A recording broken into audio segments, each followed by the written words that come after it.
It's estimated that 6,500 Canadians live with undiagnosed HIV. It's estimated that 6,500 Canadians live with undiagnosed HIV.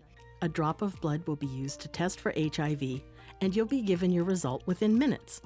This free self-test kit is one of 200,000 the federal government plans to give away with the goal of ending AIDS as a public health threat by 2030. Here's how it works. You clean your finger, of course, you prick it, you give a couple of drops of blood into a solution, you pour that solution into what ends up being a tool that tells you 1 or 2 dots, you pour another solution in there, and then it tells you your result. December 1st is World AIDS Day and the start of Indigenous AIDS Awareness Week in Canada.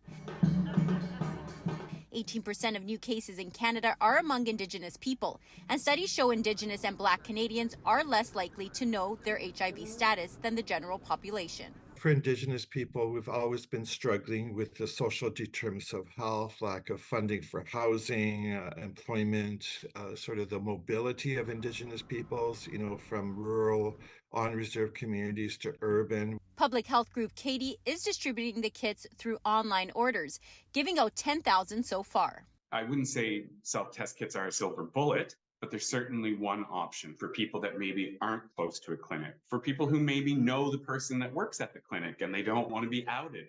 An expert in HIV, AIDS, and Indigenous peoples say the kits help those living in remote communities. In the last year or so, where we're trying to distribute kits across Canada to harder to reach populations, to reach the undiagnosed, to work with community facilitators to do that outreach so that people become aware of this new technology around HIV testing. Ottawa is spending $8 million on the free kits. I'd say for a country that's as wealthy as Canada, that has such a great healthcare system, we're not far enough along in terms of how we engage certain populations in care. And we see the impacts of that in HIV.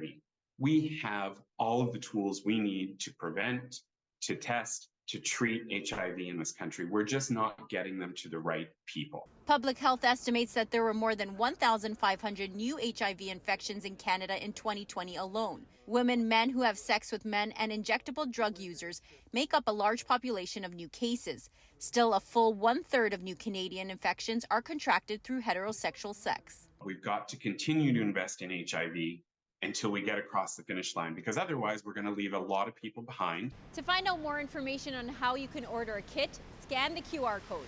For City News, I'm Stella Acquisto.